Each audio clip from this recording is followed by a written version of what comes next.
Welcome to the All Hail the Fail podcast, the podcast that celebrates messing up spectacularly, embarrassing yourself repeatedly, and failing forward. I'm your host, SANEA, executive consultant, coach, author, and proud of every failure it took to get me there. Today, yes, I'm very excited. Xolile Msimanga. Xolile is currently focusing on energy strategies, but she has spent her private and public sector career covering a range of topics in the energy space, including research on renewable energy, electric power, electrification, oil and gas sectors, and infrastructure. She is formerly a senior manager of the Council of Scientific and Industrial Research, CSIR, Energy Center, and has been on McKinsey & Company's Africa's Research and Insights team. She's also a board member of the South African Energy Association, NPC, and from the beautiful painting behind her, also a talented artist as well. So, Xolile, welcome.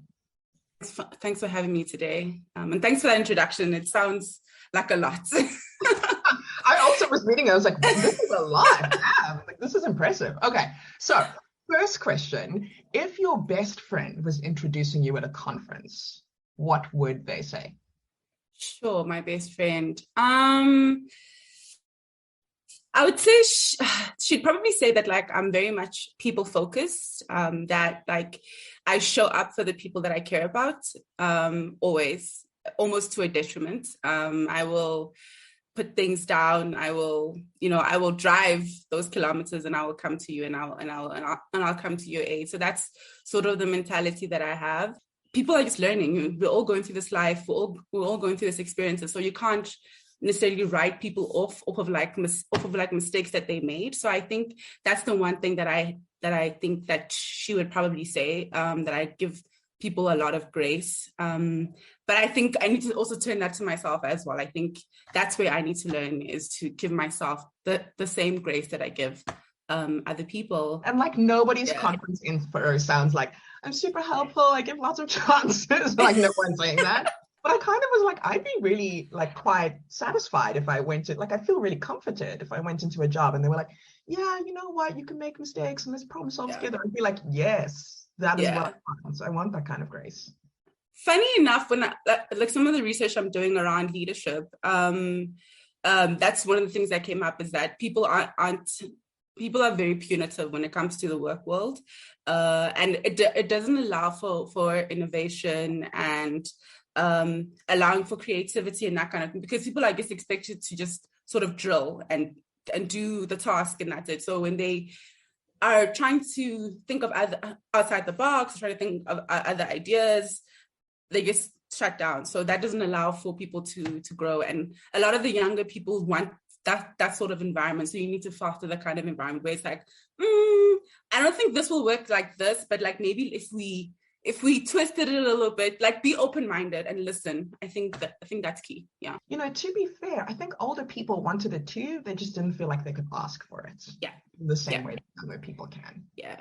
Yeah. Especially in highly technical roles, because like one mistake is a big mistake. It's not like a tiny mistake. And, you know, like be up at night thinking, oh my God, like, what did I do wrong? Or, you know, or like, this is all my fault, the organization is going to fall apart. Because I think the reality is an organization will not fail because you failed. Like, yes, things will happen, but like, it'll go on, you know, like things will go on. So I think a lot of the younger people just give themselves that grace of like, if I make a mistake, it's not the end of the world, honestly. Totally. It's really not. Even if you're the CEO, the organization's not going to fail because you failed. Honestly. It's a collective effort. Please tell me about what you're most proud of achieving in your professional life. Sure. I think the last year was probably the big thing. I think when I left McKinsey, I'd sort of become disillusioned with work. I mean, obviously, like, the organization itself had given me a lot, and it was a great foundation for my career and great springboard. But I was sort of stuck. So when I eventually left, I didn't know what I was capable of. So when I got into the CSIR and I was given opportunities to like manage projects myself, I was like, wow, I can actually do this thing. You know, I'm actually capable. I'm actually able to really push myself beyond what I thought I was capable of doing, and what I'd gotten sort of comfortable in doing, So there was a project that I was running where we were doing an analysis on renewables and their potential for job creation in Mpumalanga. And I managed that project. It was with a German company, and the client was really lovely. Obviously pushed us to like do a lot. I was dealing with like my junior colleagues, guiding them, and I really enjoyed that. Like I really, like I said, I'm a people-oriented person, so it was just like, and it was great to see them grow and actually able to deliver on their parts of the project. And for me to be able to actually curate the process, get stakeholders together, hold workshops, like all of that stuff, where I was just like, at the beginning, I had a fear that like, this thing is definitely, I'm going to suck at this. This is too much for one person.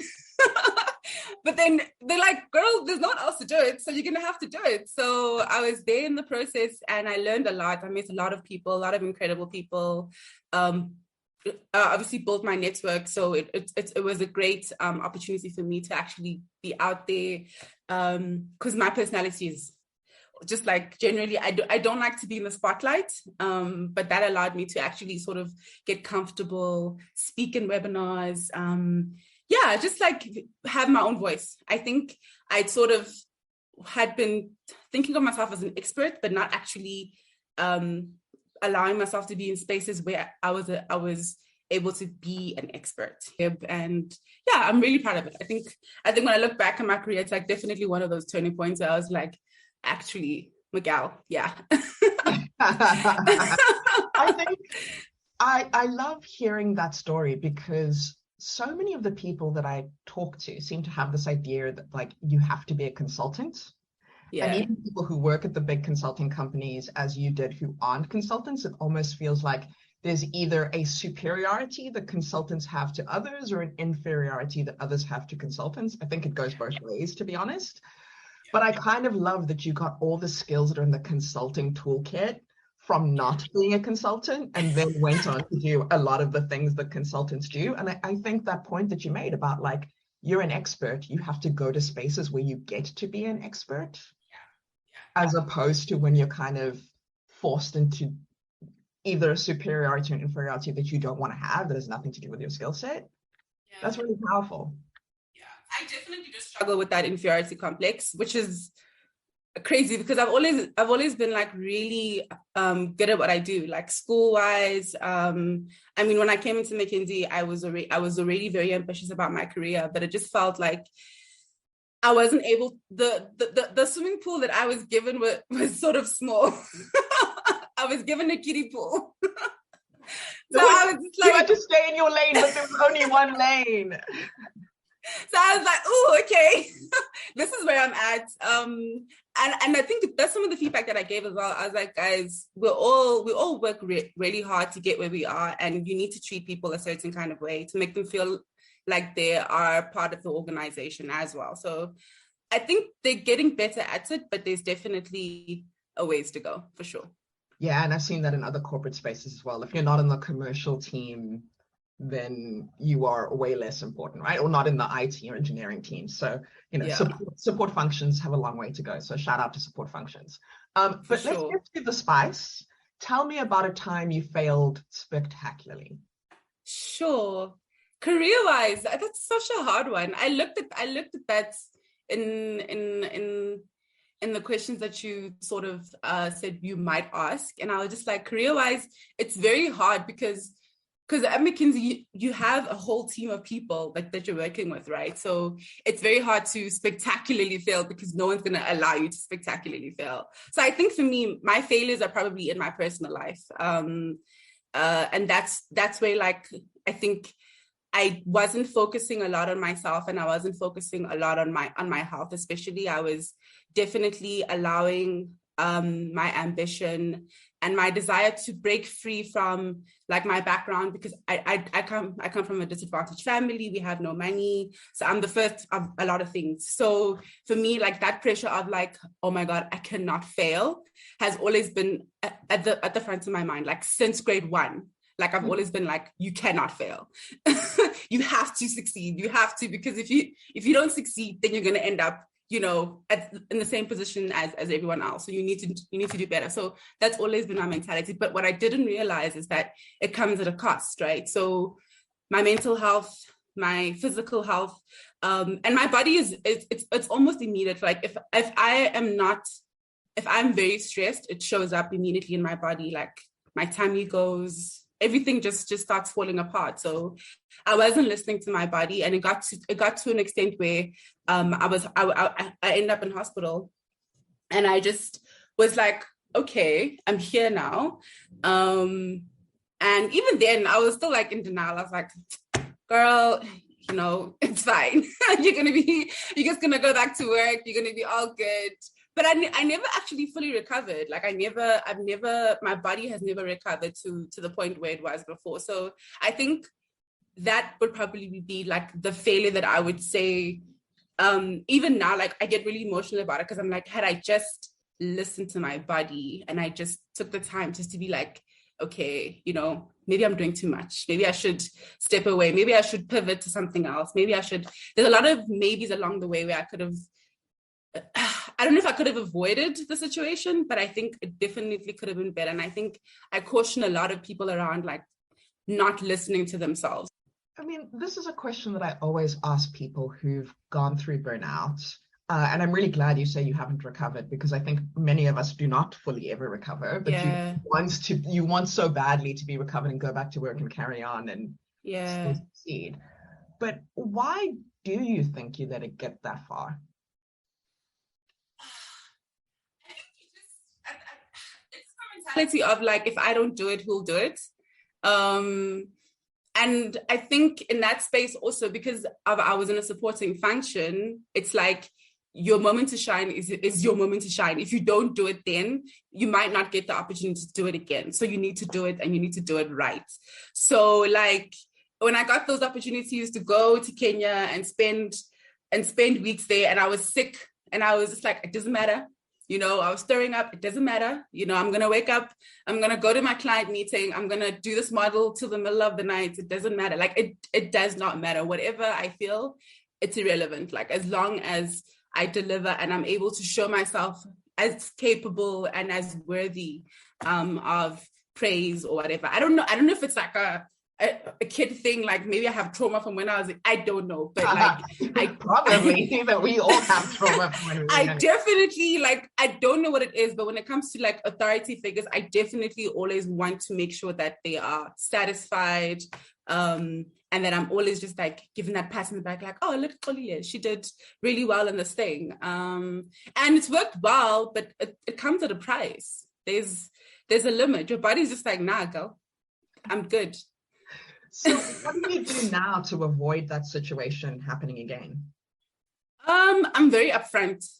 So when I left McKinsey, and I was going to CSIR, I was like, an organization where I'm not going to be a support function because it's a research organization. So I was like, yes, I found my home. I found the place that I really want to go.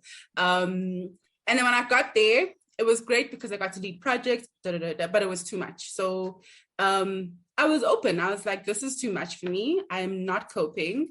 I'm obviously delivering because I'm a delivery focused kind of person, but it's at the price that it's costing me is too much.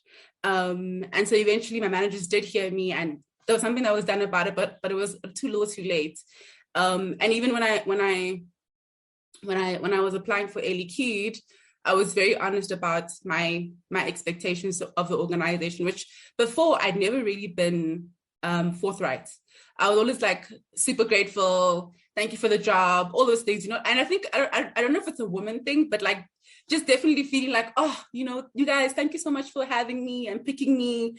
But I was just like, there's just certain things I won't do, and there's certain things I won't stand for, and you guys must just decide. So my health is one of the things that I do not compromise on. I will not, if I'm not feeling well, if I need to go to see my doctor, if I need, like, listen, like we're not doing that thing. We're going. Like, no. We're not doing that thing. So, and also like working ridiculous hours. I was like, I'll push. I mean, there'll be certain times where I have to work maybe like 10 hours, 12 hours, but it must be an exception. It must not be the rule. Because because I was like, I've been there and I left for a reason. So I don't want to go back to the same environment. If that's the kind of environment that you have, then just tell me now. We can go our separate ways and I'll find another job. It's not that deep. So I think you, as your career goes along, you know what you want. I'm not 100% there yet, but I know you definitely have limits as to what you're willing to do and what you're willing not to do. So I think you should articulate those, and you can articulate it in a professional manner. You don't have to be rude. You don't have to be timid. It's just your truth. It's just facts, and you just tell them, like, guys, this is my experience, and this is what I expect. I'm providing a service. You're providing payment for my services. So, like, let's respect each other. And I think it's gone well so far. The whole time I was sort of thinking, like, I wonder how I would teach other women to have that same kind of, attitude. And then I thought, I've also been on that journey. And I think on some level, it's also time and experience in your roles and in work and with different people and with different projects and seeing that things could be different. Maybe it's that time and exposure that gets you to the place where you feel confident enough to say, like, this is what I need. Yeah, I think it just goes back to the salary debate, right? Most women don't negotiate their salaries. Like, we're just like, okay, cool, this is great, I'm good. But it's a skill. Like, you develop it over time. You understand what your benchmark is or what your baseline is, and you're not willing to go beyond that. So I think that's just a basic example of maybe not a health, but like salary. You don't just as a junior come in and be like, I expect like, people are like, are you mad? What are you bringing to the table? So like, once you have something to bring to the table, you can definitely flex a little bit in terms of what you want. 1000%. You're talking about that junior coming and asking for asking the same one. Like, I've encountered junior staff members who like had a meltdown because they weren't promoted in the first 4 months. And they thought, like, you should be promoted in the first 4 months. I've had like interns who got really angry because after their or grads, I guess, who got really angry because after like a 2-year rotation, they weren't made senior managers. And I was like, huh? And I don't believe in serving your time necessarily, but I do think like, there is a certain amount of experience that you probably want to have shown people you have before you kind of get into one of those roles. What's like embarrassing mistakes you've made or you've seen other people make early in their career? I think not speaking up. I think for me that is, and the thing is, inevitably. Come on. Like, it can't be not speaking up. No. I'm gonna give the context. Maybe not asking for help. Maybe that's the correct way of saying it. So like, just burning and just being, and I've done this where I'm just like, I know like this train is coming and I know I'm gonna get knocked by this train, and I'm just scared to ask for help or ask for guidance because I don't want to look like I'm stupid, or I don't want to look like I don't know what I'm doing. And so you sit until a point where like it's too late, and now you're in hot water because now it's like, we need this analysis or we need this thing for a client, and you haven't done it properly because you just you didn't understand the assignment and you just didn't ask the clarifying questions. You were just like, I'll figure it out. And I know, I understand like not the psychology, the mentality behind it, in that like, you don't want to seem like, you are incapable, but part of learning and part of developing is asking the people who you're reporting to or who you're working with for help, because they've been there before. And so if you're going to burn on your own hill, then obviously you're going to and you're compromising the project as well. So I think that for me is one of the things, I think early career mistakes that I definitely think I've made. And I wish could I go back, I would have asked a lot more questions. I would have definitely not just sat and waited for the answer to come to me, because I'd spent days trying to figure out a problem, whereas I could have just gone to Bintley and said, hey, Bintley, you asked me to do this thing and I don't know how to do it. Please teach me. Or please clarify. You keep on using this phrasing of being in water and waiting for an answer, and it keeps reminding me of this particular incident that happened where a consultant drowned a car because this particular person... It's a long story, but the end of the story is basically the car was totaled, and insurance was really upset, and obviously the client was really upset, and obviously the consulting company was very upset, and this person was also really upset because, like, who drowns a car? Like, that's quite it was, and the story doesn't make any sense either, because there were so many times in that story where that individual could have just picked up a phone and asked literally anyone what to do, and they would have said, don't do that thing you're about to do next. And there's like 20 of those steps. And I can't help but think, actually, I'm totally wrong. That would have been the best advice for that person, is like, don't be afraid of looking like a fool, because next thing you know, you are drowning a car. There's a car at the bottom of the lake and it's your fault. You could have avoided it. You spent the night at a homeless shelter and you could have avoided it.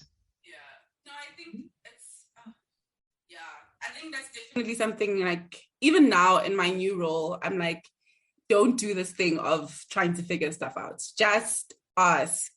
And people move on so quickly. That's the thing. I think for you, it's like, it's such a huge thing, but for them, it's literally like, okay, cool. Let's, and then they move on. They don't even remember, like, it's gone for them. It's not like they're going to go and be like, yeah, Xolile doesn't know what she's doing. I don't think people think like that. So yeah. Like, afterwards, you've completely forgotten, which is like, for me, this is like the difference between what do you tell people you've learned versus what you actually learned. Because you tell people, like, yeah, ask for help, but you've actually learned that, like, nobody cares about your stupid questions, because, like, in 10 minutes, they're going to be thinking about their lunch. They're not that bothered about the fact that you asked a silly question.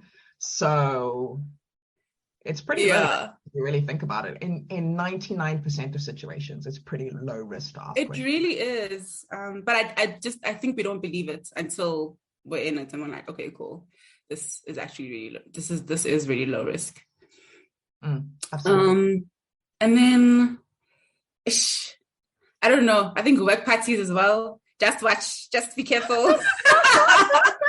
Just be careful. Is there a specific incident that might come to your mind that makes you want people to be concerned about work parties and the mistakes? No, I think I was always the last person to leave. Like always the last person to leave. And it was because I was organizing the parties, but I think it also creates a perception about you and the kind of person you are.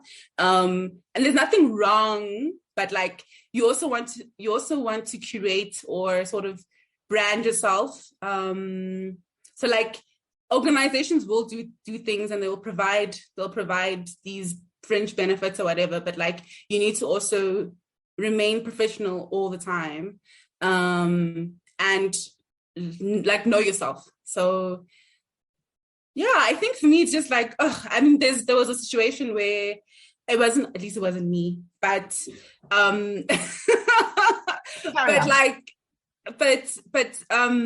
company resources were misused for a party, and it was just embarrassing for the individual, because now it's like, now you're that person who used the company credit card for your own, entertainment. And like the person obviously felt, were they like ordering bottles of champagne on the company? Yeah. There was a bill. There was a whole. It was a mess. And like the person felt bad, but like it was just like, what were you thinking? Like, what were you thinking? There's no logic in what you're doing. It was mind-boggling to me. I'm like, other people's money I don't touch. Like that, I just believe that other people's money is other people's money. Whether it's company money or it's other people's money, like don't touch it. Yeah. I mean, I think that sounds like a pretty spectacular failure to me. No, it was bad. Yeah. But their career wasn't ended, right? No, they just moved on. There we go. They just moved on. Keep it moving. Again, no mistake is so bad. No embarrassment. No, hey. And people don't even remember. They just move on. Like it's like chatter for like a little while, like, ooh, did you hear this thing? And then afterwards, people move on. It's over. That individual, on to the next one. That drowned the car also went on to great things and to wonderful leadership positions and fantastic announcements on LinkedIn. So I wish us all the same degree of luck to make terrible mistakes. Xolile, it's been wonderful to have you on the podcast. Thank you so much. Thanks so much, Bintle.